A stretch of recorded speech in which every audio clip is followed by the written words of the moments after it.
Story நேரம் Tamil வியூவர்ஸ்க்கு hi. ஸ்பிளெண்டட் மேட்சோட 5th எபிசோட்ல என்ன ஆக போகுதுன்னு இன்னைக்கு வீடியோல பார்க்கலாம். லாஸ்ட் எபிசோட்ல ஜின்ஷாவை பார்த்து அழகா இருக்க, அதனால பொழைச்சு போறேன்னு சொல்லிட்டு அங்கிருந்து கிளம்ப ஆரம்பிச்சிருந்தான் ஈஷியன். நான் பாத்துக்கிற இந்த கல்யாண விவகாரத்துன்னு அத்தோட தான் முடிஞ்சது. இந்த எபிசோட்ல ஜின்ஷா பாக்குறா, ஈஷியன் நான் ஒண்ணு சொல்லவா, நீங்க அதை கண்டிப்பா கேட்கணும். நீங்க என் கல்யாணத்தை டைரக்டா நிறுத்தினா உங்களுக்கும் கெட்ட பேர் இருக்கு. ஆனா நான் சொல்ற ஐடியா படி பிஹேவ் பண்ணீங்கன்னா கண்டிப்பா உங்களுக்கு கெட்ட பேரே வராதுன்னு சொல்லிட்டு ஒரு ஐடியா கொடுக்குறா. இது என்னோட பிறப்பு ஜாதகம். இதுக்கு அனுப்பிச்சவரு அந்த கோவில்ல தான் சாமியாரா இருக்காரு. ஒன்லி ராயல் பீப்புள் மட்டும் தான் போய் பார்க்க முடியும். அவர் சொன்ன ஐடியாவால தான் எங்க அப்பா பச்சை குழந்தைன்னு கூட பார்க்காம எனக்கு கழுத்தை நெரிச்சு கொல்ற வரைய போனாரு. ஜஸ்ட் மிஸ்ல ஸ்லிப் ஆகி இங்க வரைய உயிரோட இருக்கேன்.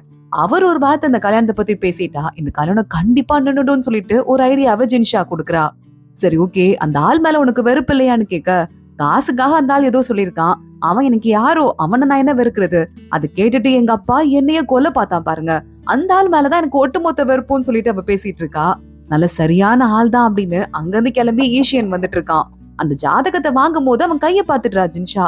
என்ன கையெல்லாம் இவ்வளவு அடிபட்டு இருக்கு, யார் பண்ண வேலைன்னு கேட்க, ஒருத்தனை சந்தோஷப்படுத்துறதுக்கு நீ அப்போல இருந்து ட்ரை பண்றக்கல, அவன் பண்ண வேலைதான் சொல்லிட்டு ஈஷியன் சொல்றான். இது சென்னா, அவர் ஏன் இப்படி பண்ணாருன்னு கேட்க, என்னை பத்தி ரொம்ப கவலைப்படாத, கைய விடு, நான் கிளம்புறேன்னு அங்க இருந்து ஈஷியன் கிளம்பி போயிடுறான். ஈஷியன் கிளம்புறத பாத்துட்டு கூலா ஓடி வரா. இங்க வந்தீங்களா, ஜின்ஷாக்காவை பார்க்க வந்தீங்களா, நல்லா இருக்கீங்களான்னு சொல்லிட்டு ஏதேதோ கேக்குறா. டைம் இல்ல, கிளம்புறேன்னு சொல்லிட்டு ஈஷியன் போயிடுறான். இதுல கூலா பயங்கரமா அப்செட் ஆயிடுறா. உள்ள தனியா வந்து உட்காந்துட்டு, இங்க பாரு, ஒருவேளை ஈஷியனுக்கு ஜின்ஷா மேல லவ் ஏதோ இருக்குமோ, இவ்வளவு தூரம் தேடி வந்திருக்காரு, அடைச்சு கிடக்குறவளை பாக்குறதுக்கு இவ்வளவு அக்கறையா, 2 பேரும் ஒன்னா வண்டியில வந்திருக்காங்க, இன்ட்ரோடக்ஷன் செரிமனிக்கு அவரே போயிருக்காரு, என்னென்னவோ நடக்குது, இதெல்லாம் எனக்கு எதுவும் சரிப்பட்டு வரும்னு தோணவே இல்லை அப்படின்னு சொல்லிட்டு டென்ஷன் ஆயிட்டு இருக்கா. ஃப்ரெண்ட்ஸா இருப்பாங்க, இதுல என்ன இருக்குன்னு சொல்லிட்டு வேலைக்கார பொண்ணு சொல்ல, ஆனா அவளுக்கு மனம் சாந்தி ஆகவே இல்ல. இங்க நம்ம சென்னை காட்டுறாங்க.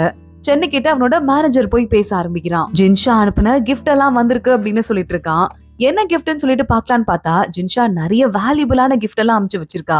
இந்த பேப்பர் வெயிட் இருக்குல்ல, இதுக்கு பேரு இன்னசென்ட்னு சொல்லுவாங்க, இதுக்கு பேரு நன்னடத்தை. இந்த பேப்பர் வெயிட் எல்லாம் எனக்கு அனுப்பிச்சு வச்சு ஜின்ஷா இன்னும் நம்ம சைட் தான் அப்படிங்கறத மறுபடியும் சொல்லிருக்கா. அவ வீட்டுல ஸ்பை வச்சிருந்தேன், அதை இப்ப நான் மறுபடியும் வாபஸ் வாங்கிட்டேன்.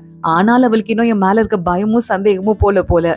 சோ உங்க சைட் தான் ப்ரூவ் பண்றதுக்காக ஏதாவது பண்ணிட்டே இருக்கா.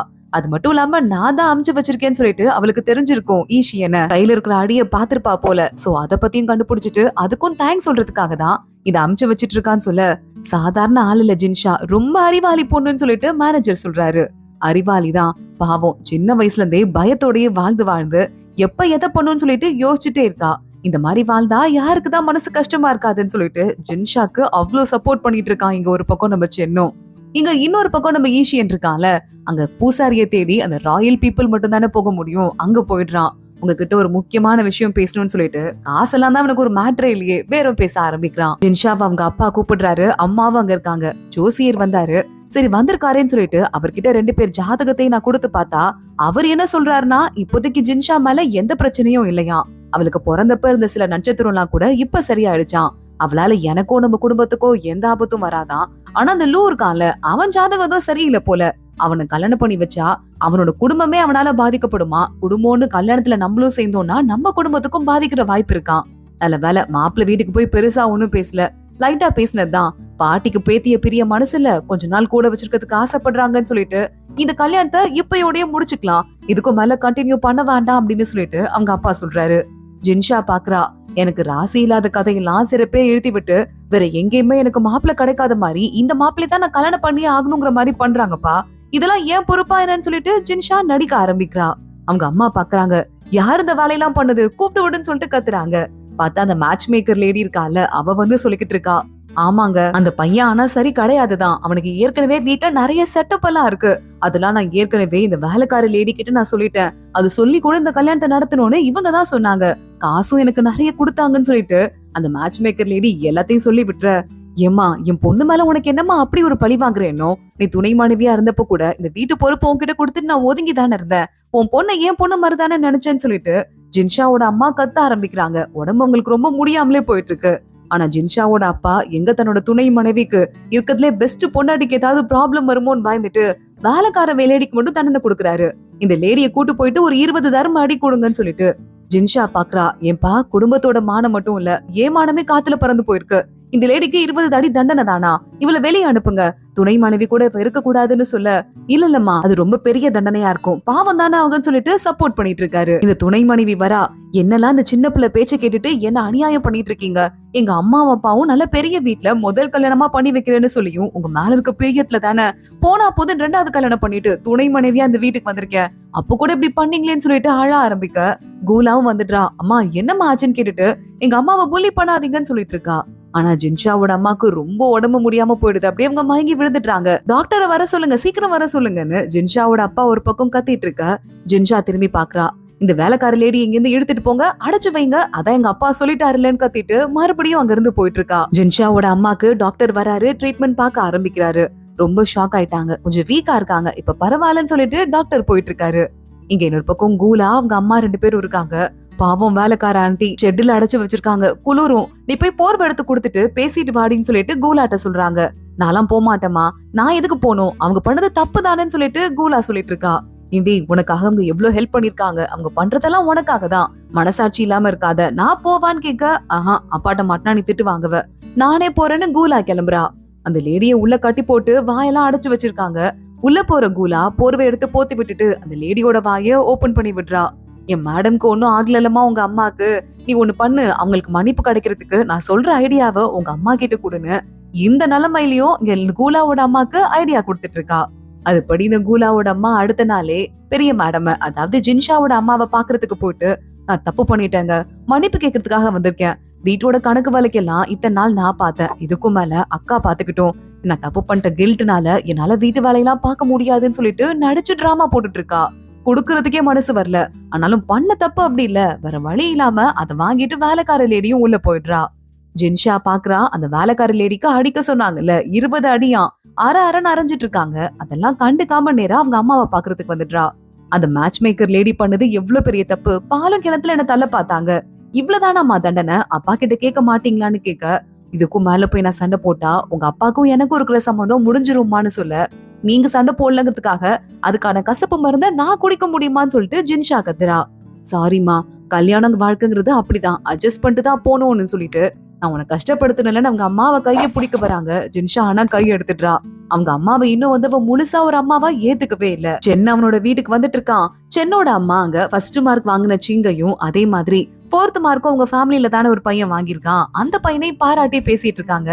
சென்னு உள்ள போய் அவங்க அம்மா கிட்ட உட்காடுறான். இங்க பாருப்பா, நல்ல பார்ட்டி பண்ணணும், சூப்பரா விழா எடுக்கணும், ஃபர்ஸ்ட் மார்க் 4th மார்க் 2 பேரும் நம்ம வீட்டுல இருக்காங்கன்னு சொல்ல, கோர்ட்ல இப்போ நிறைய குழப்பங்கள் இருக்கு, இப்போதைக்கு ஏதாவது ஒண்ணு பண்றது சரிப்பட்டு வராதுமா அப்படின்னு சொல்ல, உடனே இந்த 4th மார்க் வாங்கினவன் ஏஞ்சிடுறான். என்ன பண்ணிட்டு இருக்க சென், இங்க பாரு, கஷ்டப்பட்டு படிச்சு மார்க் வாங்கியிருந்தா அதுலயும் அவன் ஃபர்ஸ்ட் மார்க் வாங்கியிருக்கான், இதுக்கு விழா எடுக்க வேணாமான்னு கேட்டா, எனக்கு தெரிஞ்சு அங்கிள் சொல்ற ரீசன் எல்லாமே கரெக்ட் தான், இப்போ ஒரு விழா எடுத்தா அது அங்கிளுக்கு தான் பயங்கர பாதிப்பா இருக்கும், எனக்கு விழா தேவையில்லைன்னு சொல்லிட்டு அவன் சொல்லிடுறான். ஆனா அந்த 4th மார்க் வாங்கினவன் அடுத்தவங்களை அவமானப்படுத்துறதுக்கே முடிவு பண்ணிருப்பான் போல.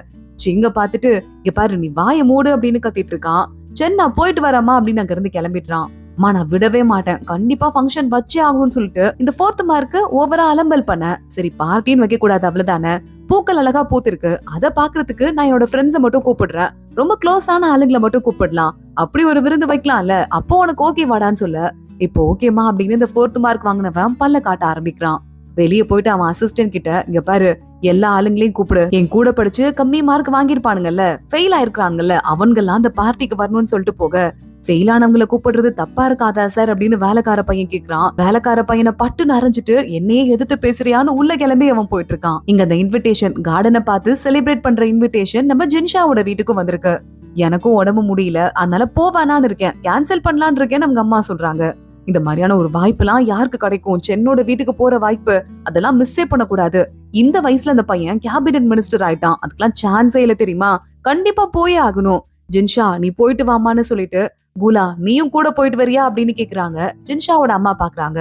கூலா மேல அவங்களுக்கு வெறுப்புலாம் எதுவும் இல்ல, 2 பேரும் சேர்ந்து ஒன்னா போயிட்டு வாங்க, கம்பெனி கொடுத்துக்கோங்கன்னு சொல்லிடுறாங்க.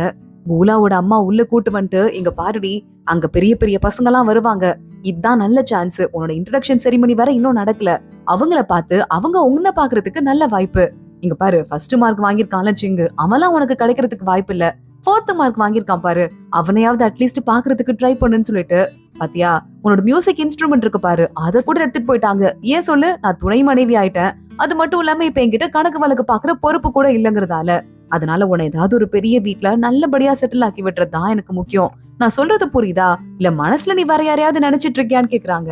ஆனா அந்த கூலா இருக்கால ஈஷியனை தான் மனசுக்குள்ள யோசிச்சுட்டு இருக்கா. இல்லையே, நான் யாரையும் யோசிக்கலாமா அப்படின்னு சொல்லிட்டு சமாளிக்க ஆரம்பிக்கிறா. இங்க ஈஷியனுக்கு கையில மருந்து போட்டு விட்டுட்டு இருக்கான் வேலைக்கார பையன். இருந்தாலும் நீங்க ஜின்ஷாக்காக நிறைய வேலை பண்ணிட்டு இருக்கீங்க அப்படின்னு சொல்ல, இல்லையே நான் ஒன்னும் ஜின்ஷாக்காக பண்ணலையேன்னு சொல்லிட்டு ஈஷியன் சமாளிக்க ஆரம்பிக்கிறான்.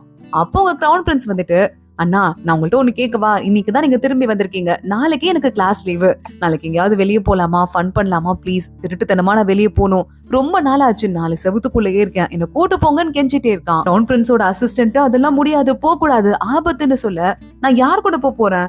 ஈஷியன் அண்ணா கூட தான் போறேன், எனக்கு என்ன ஆபத்து வரப்போகுதுன்னு சொல்லிட்டு கிரவுன் பிரின்ஸ் கேட்டுட்டு இருக்கான். உடனே கிரவுன் பிரின்ஸ பத்தி கூட்டு போறதுக்கு ஈஷியனுக்கு ஒரு ஐடியா வருது. சென்னுக்கு மட்டும் இந்த விஷயம் தெரிஞ்சதுன்னா கண்டிப்பா நம்மள விட மாட்டாரு, எப்படி இருந்தாலும் புடிச்சு கூட்டு போயிருவாரு. ஆனா நம்ம சென்னோட வீட்டுக்கே போயிட்டா அங்க இருக்கிற எல்லாரும் முன்னாடியும் நம்மள துரத்துறதுக்கும் அவரால முடியாது. அவரை பிளாக்மெயில் பண்றதுக்கு சில விஷயங்கள் எல்லாம் நான் உங்களுக்கு சொல்லி தரேன்னு சொல்லிட்டு ஈஷியன் சொல்றான். சூப்பர் ஐடியா அப்படின்னு கிரவுன் பிரின்ஸும் ஹாப்பி ஆயிடுறான். இங்க நம்ம சென்னோட வீட்ல அந்த ஃபங்க்ஷன் ஸ்டார்ட் ஆகுது. நம்ம ஜெனிஷா இருக்கால, அவளுக்கு ஃபர்ஸ்ட் மார்க் வாங்கின சிங்கு மேல ஒரு பெரிய கண்ணு இருக்கும் போல. இப்பதான் காப்பாத்துறான்னு வேற மனசுல லைட்டா யோசிச்சுட்டு இருக்கா போல. அவன் பயங்கர அறிவா ஒரு கவிதையை பத்தி பேசிட்டு இருக்க, தூரமா நின்னு அவனையே ரசிச்சு பாத்துட்டு இருக்கா. ஆனா கூலாக்கு தூக்கம் தான் வருது, கொட்டாவி விட ஆரம்பிக்கிறா. அங்க இருக்க ஒரு பையன் செம்ம கியூட்டல்னு சொல்லிட்டு கூலாவை பாத்துட்டு இருக்கான். அப்போ வாங்ஷு அப்படின்னு சொல்லிட்டு ஒரு பொண்ணு நிக்கிறா. அந்த பொண்ணோட ஸ்டெப் மதர் அவளை கொஞ்சம் கஷ்டப்படுத்துவாங்க போல. பக்கத்துல இருக்கிற பொண்ணு அதை பத்தி சோகமா பேசிட்டு இருக்க. வாங்ஷுவோட கண்ணெல்லாம் ஜின்ஷா மேலதான் இருக்கு. நீங்க ரொம்ப அழகா இருக்கீங்க அப்படின்னு சொல்றா. நீங்களும் தான் அழகா இருக்கீங்கன்னு சொல்லிட்டு 2 பொண்ணுங்களும் பேசிட்டு இருக்காங்க. அப்போ சென்னோட அம்மா வராங்க அப்படின்னு தெரிஞ்சதும் எல்லாரும் ஓடி போறாங்க. ஒரு சைடு ஃபுல்லா அந்த பசங்க, இன்னொரு சைடு எல்லாம் அந்த பொண்ணுங்கன்னு சொல்லிட்டு, வாங்ஷு தானமா நீ ரொம்ப அழகாயிட்ட, பொண்ணுங்களை வெளியே கூட்டு போய் தோட்டத்தை சுத்தி காட்டுங்க பசங்களா, நல்லபடியா விளையாடுங்க, பிரச்சனை எதுவும் பண்ணாதீங்க அப்படின்னு சொல்ல இந்த கேர்ள்ஸ் எல்லாம் அங்க இருந்து கிளம்பி போறாங்க. சென்னு வரான். என்ன மெயின் ஹால்ல ஒரே சலசலப்பா இருக்குன்னு சொல்ல, ஒரு குட்டியா பார்ட்டி மாதிரி அரேஞ்ச் பண்ணிருக்காங்க. இதுல நிறைய பேர் வந்திருக்காங்கன்னு சொல்லிட்டு, எந்தெந்த வீட்ல இருந்து தான் வந்திருக்காங்கன்னு சொல்லிட்டு ஜின்ஷாவும் வந்திருக்கான்னு சொல்ல, ஜின்ஷாவும் வந்திருக்காளா அப்படின்னு சொல்லிட்டு ஒரு செகண்ட் சென்னு ஷாக் ஆகுறான். சரி ஓகே, வேற யார் வந்திருக்கா அப்படின்னு கேட்டுட்டு 4th மார்க் வாங்கியிருக்கான்ல அவன் பேரை சொல்லி அவனும் கூட யாரையாவது கூப்பிட்டுருக்கானான்னு கேட்க, கூப்பிட்டு இருந்தாங்க. ஆனா வந்துட்டு ஃபெயிலான பசங்க எல்லாம் கூப்பிட்டதுக்கு ஏன் கூப்பிடுறீங்க, தப்பா இருக்கும் அப்படின்னு சொல்லிட்டு வேலைக்கார பையன் அட்வைஸ் பண்ணாராம். அதனால அந்த பையனை அடிச்சே உங்க தம்பி கொன்னுட்டாரு. இது தெரிஞ்ச உங்க அம்மா உனக்கு இந்த ஃபங்க்ஷன் கிடையாது, நீ யாரையும் கூப்பிடக்கூடாது, நீயும் வரக்கூடாதுன்னு சொல்லிட்டாங்கன்னு சொல்ல, இதெல்லாம் கேட்டதுக்கு அப்புறம் சென்னுக்கு மனசே கஷ்டமாயிடுது. ஏற்கனவே நம்ம சிங்கோட அப்பாவை கொண்டது அவன் தான் அப்படின்னு சொல்லிட்டு ஏற்கனவே ஒரு மாதிரி டவுட் இருந்தது இல்ல, இப்போ அது கன்ஃபார்ம் ஆகுற மாதிரி இருக்கு. அவனை கூட்டு வர சொல்லுங்கன்னு அவனும் அங்க வந்துட்டு இருக்கான். நீ 2 விஷயத்துல ஒண்ணு பண்ற, ஒழுங்கு மரியாதையா எனக்கு உடம்பு சரியில்லை, என்னால கவர்மெண்ட் வேலை பார்க்க முடியாது, சோ அந்த படிப்புக்கு பரீட்சையை நான் கேன்சல் பண்ணிக்கிறேன்னு சொல்லி கவர்மெண்ட்க்கு லெட்டர் எழுதுற. இல்லனா நீ வந்துட்டு அண்ணனை எப்படி கொன்ன அப்படிங்கிற விஷயத்த நான் எல்லாரும் முன்னாடியும் பளிச்சுன்னு வெளிச்சம் போட்டு காட்ட வேண்டி வரும்னு சொல்ல, அதெல்லாம் முடியாது, நான் கொல்லலன்னு சொல்லிட்டு இருக்கான். இங்க பாரு, போஸ்ட்மார்ட்டம்ல யாரோ அண்ணனோட கையில மண் இருந்தத வெளியே தெளிவா சொல்லிருக்காங்க, அங்க நீ தான் இருந்திருக்க. அது மட்டும் இல்லாம இங்க உள்ள ஆறு எவ்வளவு ஆழம் இருந்திருக்குன்னு சொல்லிட்டு அதுக்கு முன்னாடி வேலைக்காரங்க கிட்ட கேட்டிருக்க, எதுவும் தெரியாதுன்னு நினைச்சிட்டு இருக்கியான்னு சொல்ல, அம்மாக்கு தெரிஞ்சா உன்னை விட மாட்டாங்கன்னு சொல்லிட்டு இவன் கத்த ஆரம்பிக்கிறான். அம்மாக்கு தெரிஞ்சா என்ன நினைப்பாங்க, நீ கொலை பண்ணது தெரிஞ்சா என்ன நினைப்பாங்கன்னு சொல்ல, அவன் வந்து சாதாரண ஒரு ஆளு, துணை மனைவியோட பையன் தானே, நம்மள மாதிரியான்னு சொல்லிட்டு கத்த, சீலாம் மனுஷ ஜென்மமா, நீ எல்லாம் கவர்மெண்ட் வேலைக்கு வந்தா எவ்வளவு பேரோட உயிரை கொல்லுவ, நீ வரவே கூடாதுன்னு சொல்லிட்டு அவனை ஓங்கி அரைஞ்சிட்டு இவனை அடைச்சு வைங்கன்னு சொல்லிட்டு சென்னை பயங்கரமா நர்வஸ் ஆயிட்டு உட்காந்துட்டு இருக்கான். பயங்கர டென்ஷனா இருக்கு.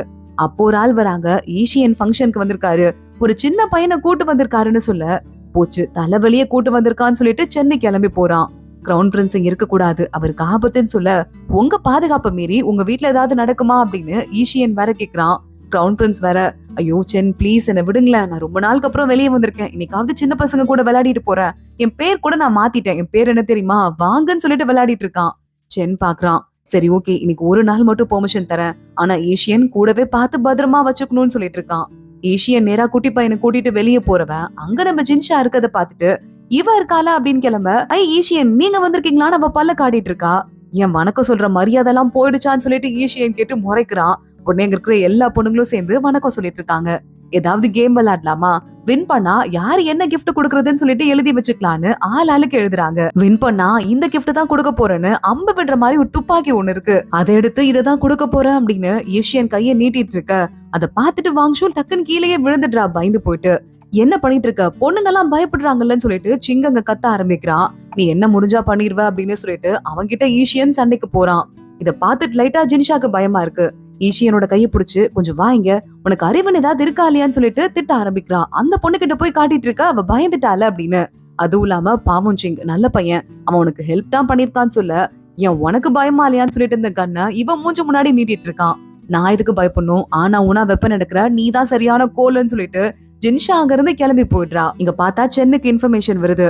இந்த மாதிரி ஜின்ஷா உங்களுக்கு தகவல் கொடுத்திருக்காங்க, எல்லாரும் கேம்ல வின் பண்ணா என்னென்ன கொடுக்கறதுன்னு சொல்லிட்டு கிஃப்ட் வச்சிருக்காங்களாம். நீங்க என்ன கொடுக்க போறீங்கன்னு சொல்லிட்டு கேக்குறாங்கன்னு சொல்ல, சரியான திருட்டு பொண்ணு அவனு. அவ கொடுத்த கிஃப்ட்லயே 2 எடுத்துட்டு போயிட்டு இத கொடுங்கன்னு சொல்லிட்டு நம்ம சென்னு கொடுத்துடுறான். அத பாத்துட்டு என்னது இன்னோசென்ட் விர்ச்சு 2யுமே கொண்டு கொடுத்திருக்காரு, இதுக்கு என்ன அர்த்தம்னு சொல்லிட்டு யோசிக்க ஆரம்பிக்கிறா ஜின்ஷா. அதோட தான் இன்னைக்கு எபிசோட் முடியுது. அடுத்து என்ன ஆக போகுது தொடர்ந்து பார்க்கலாம். இந்த வீடியோவை லைக் பண்ணிக்கோங்க, மறக்காம நம்ம சேனலுக்கு சப்ஸ்கிரைப் பண்ணிட்டு பெல் ஐக்கனையும் கிளிக் பண்ணிக்கோங்க. அடுத்த வீடியோல பார்க்கலாம். அது வரைய பாய்.